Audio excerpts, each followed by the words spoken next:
Hello everyone, very good morning to all of you. दिन की शुरुआत करेंगे 20 जुलाई 2022 के इंपॉर्टेंट करंट अफेयर के साथ। पीडीएफ और टेलीग्राम दोनों का लिंक मैंने वीडियो के डिस्क्रिप्शन में दिया हुआ है, तो आप दोनों को वहां से अवेल कर लीजिए। बाकी जो बचे हुए करंट अफेयर हैं उनको भी मैं वन बाय वन करके पूरा करा रहा हूँ आपके, तो इसलिए टेंशन फ्री रहिए, सारे करंट अफेयर आपके पूरे होंगे। वीडियो को स्टार्ट करने से पहले बात करेंगे, लास्ट वीडियो में मैंने आपसे जो क्वेश्चन पूछा था, क्वेश्चन बिल्कुल सिंपल था स्टैटिक जीके से, कि कलबेलिया डांस जो है ये कौन से राज्य से संबंधित है। कलबेलिया बेसिकली एक फोक डांस है, ये क्लासिकल डांस नहीं है और ये राजस्थान से एसोसिएटेड है। राजस्थान में ये नृत्य किया जाता है। राजस्थान का एक और नृत्य आपसे कई बार पूछा जाता है जिसको बोलते हैं घूमर, घूमर नाच। तो चलिए शुरू करते हैं आज के वीडियो की शुरुआत। और पहला क्वेश्चन है आज का, भारत का पहला ऐसा कौन सा राज्य बन गया है जिसने अपनी खुद की इंटरनेट सेवाएं स्टार्ट कर दी हैं। तो यह है केरल राज्य। केरल के अंदर केरल राज्य सरकार की अपनी एक कंपनी है जिसको बोलते हैं के फोन। क्या बोलते हैं? के फोन। एक बार इसके बारे में मैंने आपको और बताया था पहले। के फोन का फुल फॉर्म है Kerala fibre optic network limited. इस कंपनी की मदद से केरल राज्य सरकार ने अपने राज्य के अंदर अपनी ही इंटरनेट सर्विसेज को स्टार्ट किया है। इसको स्टार्ट करने के पीछे का मोटो ये है कि केरल राज्य सरकार का मानना है कि केरला के अंदर रहने वाले हर एक व्यक्ति को इंटरनेट मिलना चाहिए, फिर चाहे वो किसी भी धर्म का हो, किसी भी तबके से आता हो, चाहे वो आदिवासी कम्युनिटी से ही क्यों ना बिलोंग करता हो, और चाहे केरल का कोई भी रिमोट एरिया ही क्यों ना हो, हर जगह पर प्रॉपर इंटरनेट कनेक्शन की फैसिलिटी हर एक नागरिक को प्रोवाइड करेगी केरल राज्य सरकार। केरल में पिनाराई विजयन की सरकार है।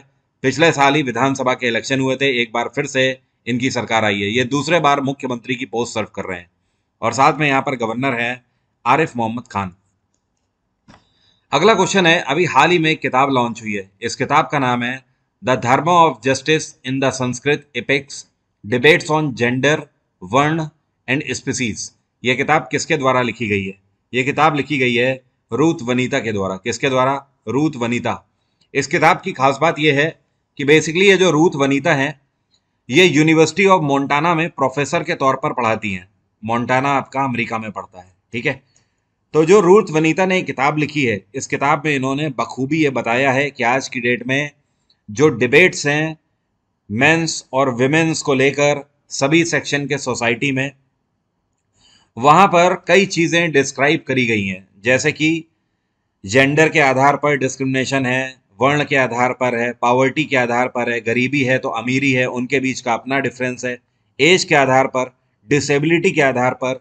तो इन सारे डिस्क्रिमिनेशंस को कैसे दूर किया जाए और सोसाइटी में कौन कौन से डिफरेंसेस हैं और किस किस आधार पर हैं, इन सारी चीज़ों को ये किताब डाइवल्ज करती है। तो नाम ध्यान रखिएगा, रूथ वनीता। अगला क्वेश्चन है, अभी हाल ही में सिंगापुर ओपन 2022 सुपर 500 ट्रॉफी किसके द्वारा जीती गई है? तो ये भारत की ही नहीं पूरे वर्ल्ड की स्टार खिलाड़ी हैं पीवी सिंधु। आपको पता है इनका पूरा नाम क्या है? इनका पूरा नाम है पुसरला वेंकट सिंधु। क्या बोलते हैं? पुसरला वेंकट सिंधु। और बेसिकली ये हैदराबाद से बिलोंग करती हैं। 27 साल की उम्र में इस बार इन्होंने सिंगापुर ओपन 2022 का विमेन सिंगल सुपर 500 ट्रॉफी अपने नाम कर ली है। और पीवी सिंधु का ये पहला सिंगापुर टाइटल है। इसके साथ प्राइस मनी मिलती है 3,70,000 की। कितनी? 3,70,000 की प्राइस मनी। और ये रुपए की बात नहीं हो रही है, 3,70,000 डॉलर। ओके। और इस बार का सिंगापुर ओपन कहाँ हुआ? तो ऑब्वियस सी बात है, ये सिंगापुर में ही हुआ है। अगला क्वेश्चन है, अभी हाल ही में एक्सपैट इनसाइडर रैंकिंग 2022 की जारी करी गई। इसमें भारत ने कौन सी रैंक सिक्योर करी है? भारत ने इस बार 36वीं रैंक यहाँ पर सिक्योर करी है। अब आप यहाँ पर समझ लो एक्सपैट इनसाइडर रैंकिंग का मतलब क्या है। इस रैंकिंग का सीधा सा मतलब यह है कि दुनिया में ये कौन से देश हैं जहां पर आप जाते हो तो आपको कैसी फैसिलिटी मिलती है। एग्जाम्पल के तौर पर जैसे अगर बात करी जाए, यहाँ पर मैक्सिको ने फर्स्ट रैंक सिक्योर करी है। तो इसका मतलब यह है कि ये इंडेक्स हमें ये बताता है कि दुनिया में मैक्सिको एक ऐसा देश है जहां पर अगर आप घूमने जाते हैं या किसी भी पर्पज से जाते हैं तो वहां की गवर्नमेंट के द्वारा आपको सबसे बेहतर फैसिलिटी दी जाती है। दूसरे नंबर पे इंडोनेशिया है, यहाँ पर भी आपको बहुत अच्छी फैसिलिटीज मिलती हैं। तीसरे नंबर पे ताइवान है। इसी तरीके से भारत ने 36वीं रैंक सिक्योर करी है। इस पूरी लिस्ट में 52 कंट्रीज को शामिल किया गया है और जिसमें से सबसे आखिरी नंबर पे कुवैत रहा है। कुवैत के बारे में आप कई बार सुनते भी रहते हो कि कुवैत में जो लोग काम करने जाते हैं, कई बार बहुत सारे वायरल वीडियोस भी पड़े हुए हैं, उनके साथ डिस्क्रिमिनेशन हुआ है काफ़ी। एक दो बार तो अगर केस बिगड़ भी जाता है तो अत्याचार तक हो जाता है। ये सारी चीज़ों के चलते कुवैत 52nd रैंक पे है, लास्ट पे। न्यूजीलैंड में भी ऐसी ही कंडीशन है। अगर आप न्यूजीलैंड में मतलब सिंपली अगर जाते हो तो कोई बहुत अच्छा लाइफस्टाइल आप वहाँ पर मत सोच के जाइए, क्योंकि वहाँ पर वहाँ के ही लोगों को फैसिलिटी है। और साथ में हांगकांग, ये टॉप 3 हो गए ऊपर के, और ये लास्ट 3 हो गए। इसके अलावा अमेरिका की रैंक आपको ध्यान रखना ज़रूरी है, यहाँ पर आपसे पूछ सकता है। अमेरिका ने 14वीं रैंक सिक्योर करी है, और चाइना ने यहाँ पर जो रैंक सिक्योर करी है ये है 33वीं, 33rd रैंक यहाँ पर सिक्योर करी है। तो टोटल आप समझ गए हो कितनी सारी चीज़ें आपको यहाँ पर ध्यान रखनी है। अगला क्वेश्चन है, पश्चिम बंगाल का ये कौन सा डिस्ट्रिक्ट है जहां पर अभी हाल ही में ईल की एक नई प्रजाति पाई गई, और इसका नाम रखा गया है एरियोसोमा बैंगलेस। क्या नाम रखा गया है? एरियोसोमा बैंगलेस। तो ये जो ईल की नई प्रजाति पाई गई है, ये पश्चिम बंगाल के पूर्व मेदिनीपुर में अभी हाल ही में पाई गई है। और पूर्व मेदिनीपुर में जो पेतुआ घाट फिशिंग हार्बर है, वहां पर यह प्रजाति पाई गई है। ये जो ईल है इसका कलर ब्राउन है, और लेंथ जो इसकी है ये 304 mm से लेकर 316 mm तक पाई गई है। और इसकी खास बात एक ये है कि अलग जो दूसरी प्रजातियां ईल की पाई गई है उनसे थोड़ी आंख इसकी बड़ी है। ठीक है, तो ये इसकी अलग बात है, मतलब दिखने में इसकी बड़ी आंख की वजह से इसका लुक अलग हो जाता है। पश्चिम बंगाल में इस टाइम पे ममता बनर्जी की सरकार है, और यहाँ के गवर्नर हैं जगदीप धनखड़। और ध्यान रखिएगा, बीजेपी ने जगदीप धनखड़ का नाम वाइस प्रेसिडेंट के लिए नॉमिनेट किया है, और द्रौपदी मुर्मू का नाम प्रेसिडेंट पोस्ट के लिए रिकमेंड किया है। अभी हाल ही में नेशनल स्टॉक एक्सचेंज के मैनेजिंग डायरेक्टर और चीफ एग्जीक्यूटिव ऑफिसर के रूप में किसको अपॉइंट किया गया है? तो ये हैं आशीष कुमार चौहान। अब ये संभालेंगे एनएसई को एमडी और सीईओ की पोस्ट के तौर पर। नेशनल स्टॉक एक्सचेंज की स्थापना 1992 में करी गई थी। इसका हेडक्वार्टर है मुंबई। यहाँ पर एक चीज़ और ध्यान रखना, आशीष कुमार चौहान ने जगह ली है विक्रम लिमाई की। विक्रम लिमाई इनसे पहले इस पोस्ट पे थे। इनका 5 साल का कार्यकाल अभी 16 जुलाई को ख़त्म हुआ है, तो इनकी जगह पर अब आ गए हैं आशीष कुमार चौहान। एनएसई के इस टाइम पे चेयरपर्सन जो हैं ये हैं गिरीश चंद्र चतुर्वेदी। कौन है? गिरीश चंद्र चतुर्वेदी। अगला क्वेश्चन है, अभी हाल ही में एक प्रोमो सीरीज लॉन्च करी गई है टीवी सीरियल की, जिसका नाम है स्वराज, भारत के स्वतंत्रता संग्राम की समग्र गाथा। तो ये जो टीवी सीरियल है ये किसके द्वारा लॉन्च किया गया है? इसको अनुराग सिंह ठाकुर के द्वारा लॉन्च किया गया है। ये स्पोर्ट्स एंड यूथ मिनिस्टर तो हैं ही हैं, साथ में इंफॉर्मेशन एंड ब्रॉडकास्टिंग मिनिस्टर भी हैं। इसी वजह से इन्होंने इस सीरियल को लॉन्च किया है नई दिल्ली के अंदर आकाशवाणी भवन से। आने वाले 14 अगस्त से ये सीरियल दूरदर्शन पर दिखाया जाएगा, और इसमें टोटल 75 एपिसोड होंगे। इस पूरे सीरियल में, इन 75 एपिसोड में उन वीरों की कहानी दिखाई जाएगी जिनके बारे में ना ही कोई किताबों में बताया गया है, और ना ही बहुत सारे लेख लिखे गए हैं आज तक। लाइक ऐसे हीरोज़ के बारे में आपको बताया जाएगा जिन्होंने आज़ादी की लड़ाई में हिस्सा लिया था, और जिनके बारे में बहुत कम लोग ही जानते हैं। और आपको पता है, अगर आप 90s के हैं तो आपको पता होगा कि दूरदर्शन में स्वराज नाम का ये सीरियल पहले भी आता था।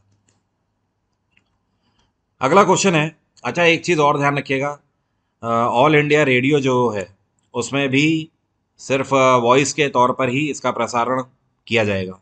तो ये दूरदर्शन में आएगा सीरियल के तौर पर, और एआईआर में भी इसको एयर किया जाएगा वॉइस के तौर पर। अभी हाल ही में नेल्सन मंडेला इंटरनेशनल डे कौन से दिन मनाया गया?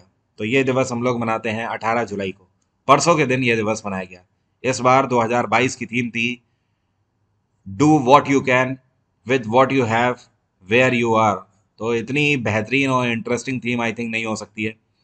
और नेल्सन मंडेला को इंट्रोडक्शन की ज़रूरत नहीं है, ये बेसिकली ह्यूमन राइट लॉयर हुआ करते थे। इनका जन्म 18 जुलाई 1918 में हुआ था। इसी वजह से 18 जुलाई को नेल्सन मंडेला दिवस के रूप में मनाया जाता है। और 2013 में इनका निधन हुआ था। 95 वर्ष की उम्र में इनका निधन हुआ था, और इनको नोबेल प्राइज़ से सम्मानित किया जा चुका है 1993 में। इतना ही नहीं, हमारा सर्वोच्च सम्मान जिसको हम भारत रत्न के नाम से जानते हैं, ये भी नेल्सन मंडेला को दिया जा चुका है 1990 में। 1990 में बी आर अम्बेडकर को भी नेल्सन मंडेला के साथ भारत रत्न से सम्मानित किया गया था। Nelson Mandela south Africa reason में पहले ऐसे राष्ट्रपति हैं जो कि डेमोक्रेटिकली इलेक्ट किए गए थे, मतलब जनता के द्वारा वोट किए जाने पर ये पहले ऐसे राष्ट्रपति हैं जिनको राष्ट्रपति के पद पर चुना गया था साउथ अफ्रीका में। इस टाइम पर साउथ अफ्रीका के राष्ट्रपति हैं सिरिल रामाफोसा। अगला क्वेश्चन है, अभी हाल ही में पंजाब के पूर्व स्पीकर का निधन हो गया, तो इनका नाम क्या है जिनका निधन हो गया है? तो ये है निर्मल सिंह कैहलों। ये पंजाब में विधानसभा के स्पीकर रह चुके हैं, और इतना ही नहीं, ये अकाली दल लीडर भी थे, जिसको आप शिरोमणि अकाली दल के नाम से जानते हो। 79 की एज में इनका निधन हुआ है। ये पंजाब के अंदर rural development and panchayat minister के रूप में भी सर्व कर चुके हैं 1997 से लेकर साल 2002 तक।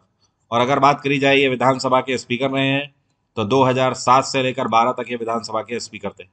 इस टाइम पर पंजाब में भगवंत मान की सरकार है। अगला क्वेश्चन है, अभी हाल ही में रूरल इलेक्ट्रिफिकेशन कॉरपोरेशन लिमिटेड के टेक्निकल डायरेक्टर के रूप में किसको अपॉइंट किया गया है? तो जो आपको पिक्चर में देख रहे हैं ये है वीके सिंह।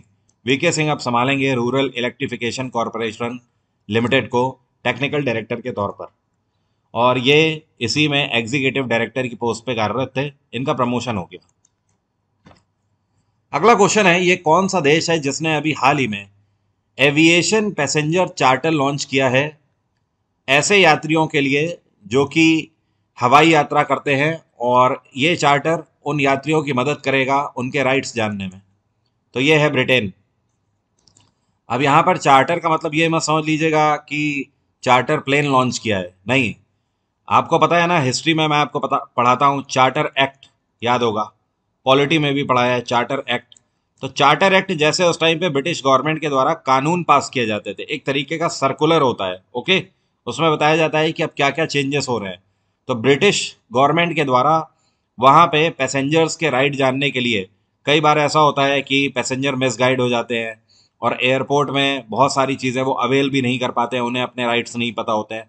तो ये जो चार्टर है एक पूरा सर्कुलर जारी किया गया है, और इसमें बताया गया है कि ब्रिटिश एयरलाइंस जो हैं, जितनी भी एयरलाइंस हैं, वो सब ब्रिटिश गवर्नमेंट के साथ मिलकर हर एक पैसेंजर को क्या क्या फैसिलिटी देती है।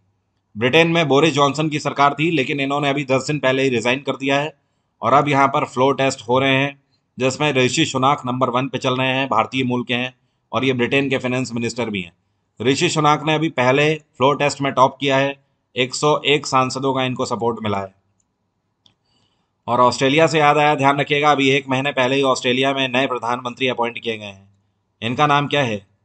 तो इनका नाम है एंथनी एल्बनीज। क्या नाम है? Anthony Albanese. इन्होंने स्कॉट मॉरिसन को सक्सीड किया है। अगला क्वेश्चन है, अभी हाल ही में 41वां संस्करण विला दे बेनास्क इंटरनेशनल चेस ओपन टूर्नामेंट का किसने जीता है? तो ये भारतीय मूल के खिलाड़ी हैं, और इनका नाम है अरविंद चिदम्बरम। और पूरा नाम अगर बात करी जाए तो अरविंद चिदम्बरम वीरप्पन इनका पूरा नाम है। ये 2015 में ग्रैंड मास्टर बने थे भारत के, और 22 साल इनकी उम्र है इस टाइम पे।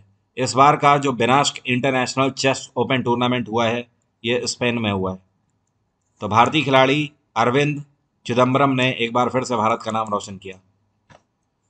बाकी 22 तारीख आपके लिए काफ़ी इंपॉर्टेंट है, क्योंकि परसों से मैं बायोलॉजी का नया बैच स्टार्ट कर रहा हूँ अनअकैडमी प्लस में, आप इसे ज्वाइन कर सकते हो।